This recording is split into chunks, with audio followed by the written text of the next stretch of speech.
Agora eu vou falar sobre o LGR, mas eu vou falar um pouquinho diferente. Eu não vou dar uma aula ainda sobre LGR, mas eu vou dizer o que que é e basicamente eu vou dizer o que que é. Então, olha só. Esse conteúdo eu acho muito bacana, né?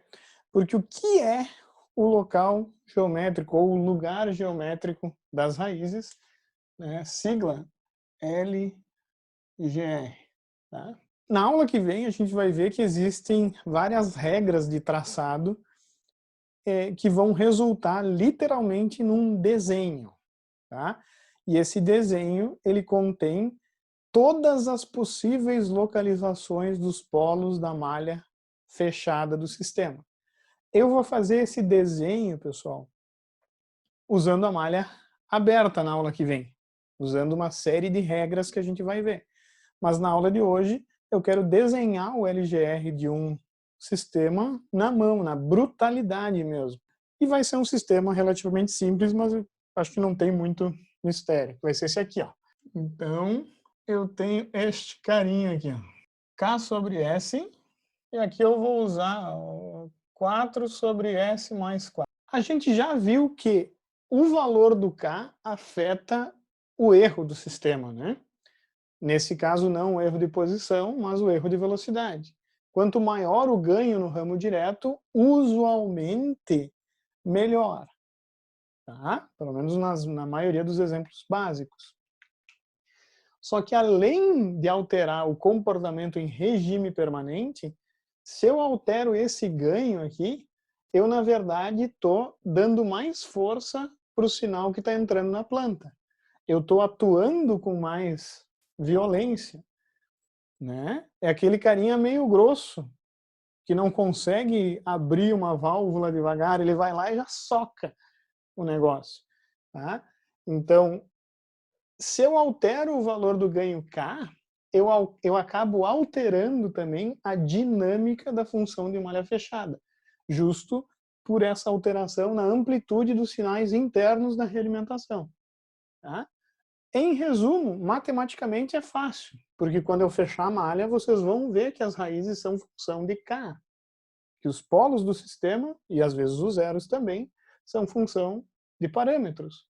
Mas, na prática, vocês têm que entender que essa dinâmica da malha fechada vai ser alterada pela alteração aqui na amplitude dos sinais, internamente. Tá? Então, quando eu fechar essa malha, a equação da malha fechada vai ser igual... eu ia fazer direto, mas vamos manter tranquilo aqui.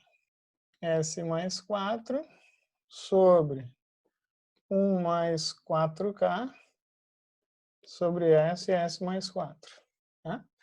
A equação da malha fechada vai se tornar 4K sobre SS mais 4 mais 4K.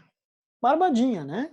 Se eu expando esse polinômio, eu tenho 4K sobre S ao quadrado mais 4S mais 4K. Então fica bem claro que se eu mudo K, eu mudo os polos da malha fechada, e se eu mudo os polos da malha fechada, vocês viram que eu mudo o transitório, o tempo que eu levo para estabilizar, se eu vou ou não vou ter sobressinal, e assim por diante. Daí o que eu vou fazer agora para vocês? Eu vou tipo mapear cada valor de K com a localização de polos que isso vai originar.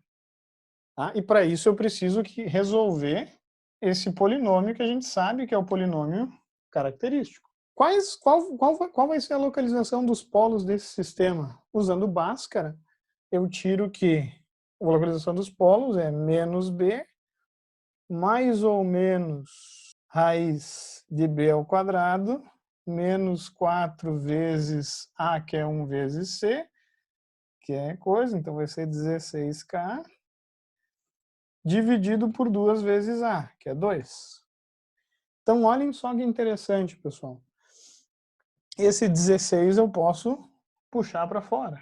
Né? Então, eu vou ter menos 4 mais ou menos 4 raiz de 1 menos k, dividido por 2. E eu posso dividir aqui o 4, tá? Blá, blá, blá. Então, os meus polos eles vão ser dados por essa equaçãozinha aqui, ó. 2 mais ou menos 2 raiz de 1 menos k.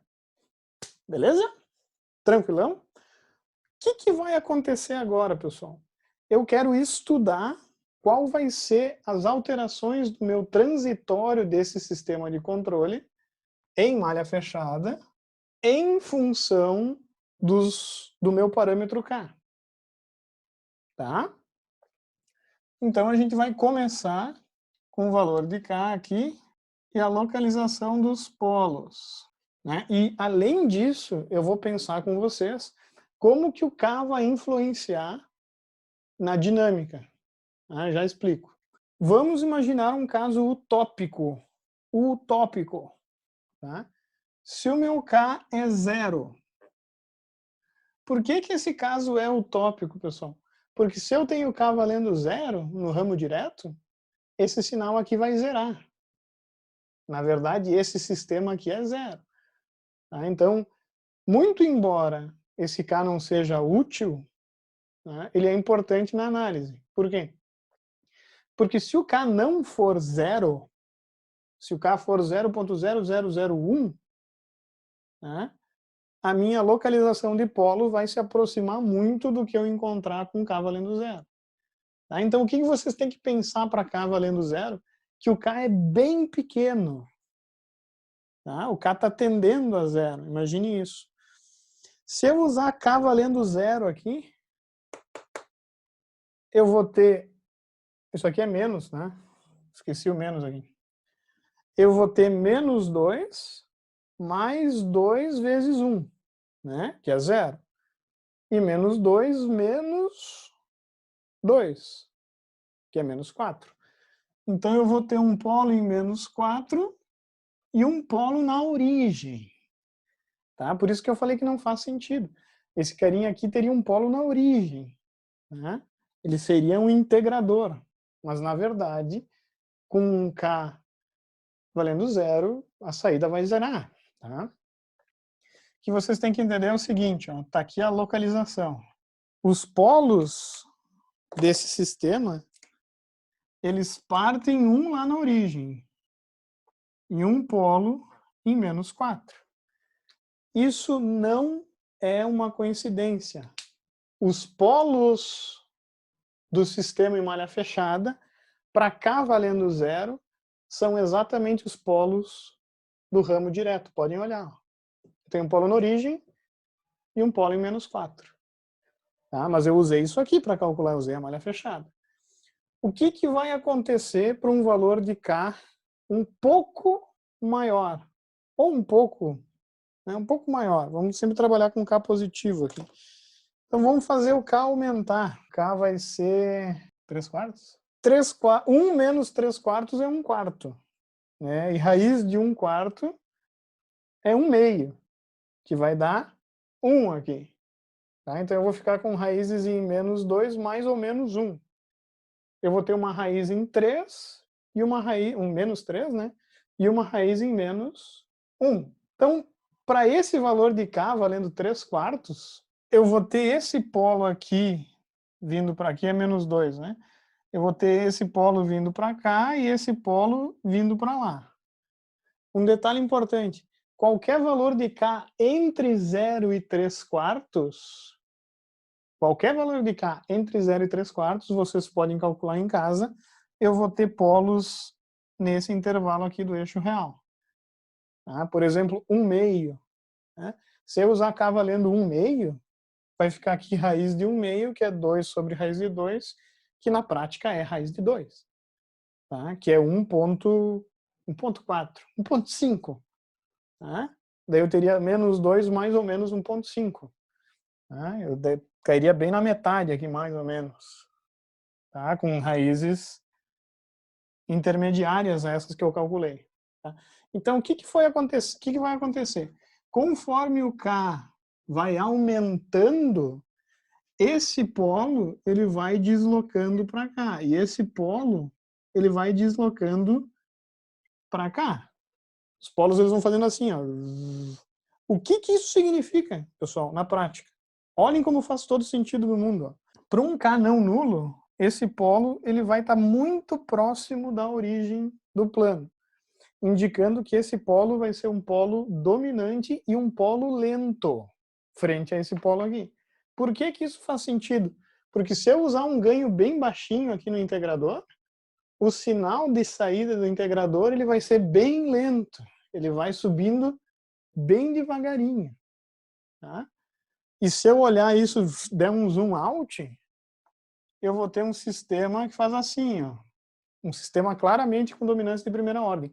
Por quê? Porque o sinal aqui, esse integrador aqui, o ganho é muito baixinho, é muito lento, ele demora muito para subir.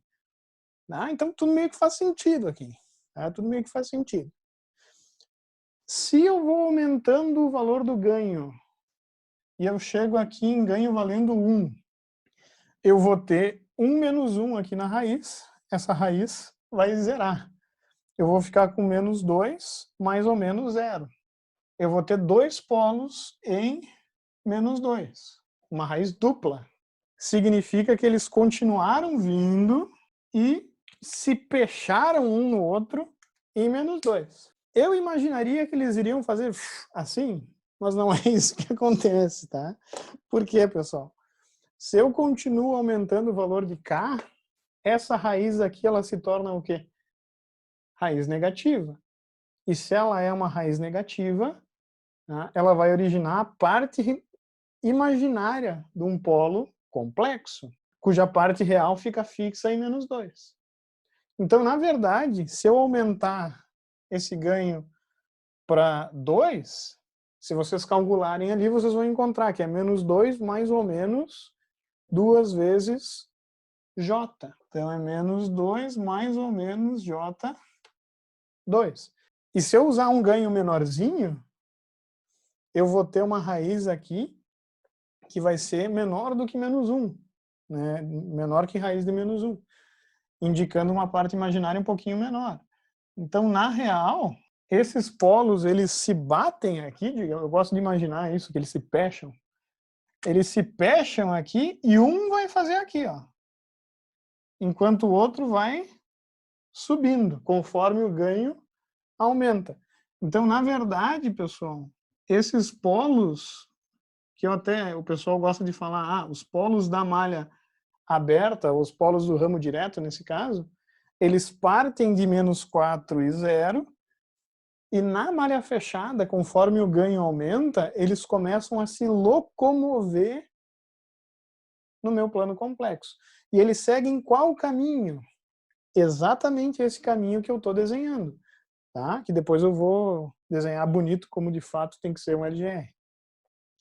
Se eu aumentar esse ganho aqui, se o ganho aqui for agora 5, eu vou ter mais ou menos J4 aqui. Então vai ser menos 2 mais ou menos J4. O polo foi lá para cima. E na verdade, pessoal, se eu aumento o ganho K, a parte real não muda, mas a parte imaginária acaba crescendo indefinidamente. E aí que tá. Eu tenho agora o que a gente chama de LGR, que é o local, o lugar geométrico das raízes, né, da malha fechada em função de um parâmetro variante, que nesse caso é K. Para K valendo 0, eu tenho um polo na origem e um polo em menos 4. Só que conforme eu vou mudando o valor de K, esses polos eles começam a seguir o que a gente chama aqui de ramos do LGR. Cada polo vai seguir um ramo. E o porquê que isso é útil para nós? Porque agora eu sei como que vai ser a dinâmica do meu sistema na malha fechada. Por que que eu sei isso? Porque eu sei estudar essa localização, né? Então, o que que acontece? Para ganho menor do que 1, eu tenho um sistema que só tem raiz real. Ele não vai oscilar. Tá? Para K igual a 1, inclusive, eu tenho raiz repetida. Só que no momento em que o ganho aumenta de 1, eu vou começar a ter em malha fechada raízes complexas. Isso vai me ocasionar sobressinal. Tá? Então, essa informação para nós de controle é crucial. Por quê? Porque eu consigo agora ter uma noção de projeto. Qual é um ganho bom para esse controlador? Né? Eu posso ter sobressinal ou não? Bom, se eu não posso ter sobressinal, eu vou ter que manter as raízes da malha fechada no eixo real. Compreenderam? Então, descobrir, entre aspas, né, porque a gente vai calcular, mas descobrir qual é o caminho dos polos da malha fechada, ou seja, o lugar geométrico dessas raízes, é fundamental se eu quero projetar um controlador com uma certa dinâmica, ou seja, se eu quero controlar o transitório também do meu sistema de controle e não só o erro. Tá? A análise do erro, a gente diz que é uma análise em regime permanente, né? A gente tem batido nessa tecla. O que a gente quer agora é inferir como que o sistema vai chegar no valor que ele chega. Esse é um sistema que vocês sabem que ele tem erro de posição nulo. Tá? Mas para ganho baixo, esse sistema olhando esse LGR, ele vai tender assim, para 1. Mas se eu aumento o ganho, eu posso ter esse comportamento aqui. Por quê? Porque as raízes podem ser complexas. E a gente sabe que para alto ganho ele oscila bastante. E para ganho baixo, ele não oscila, mas tem um comportamento lento. Né? A gente vai aprender a desenhar isso aqui sem precisar fazer essa análise calculando valor por valor. Né? Mas eu quero que vocês entendam o que é o LGR. É literalmente o caminho que os polos da malha fechada percorrem conforme o meu ganho aumenta. Beleza? Mas isso é assunto para a próxima aula.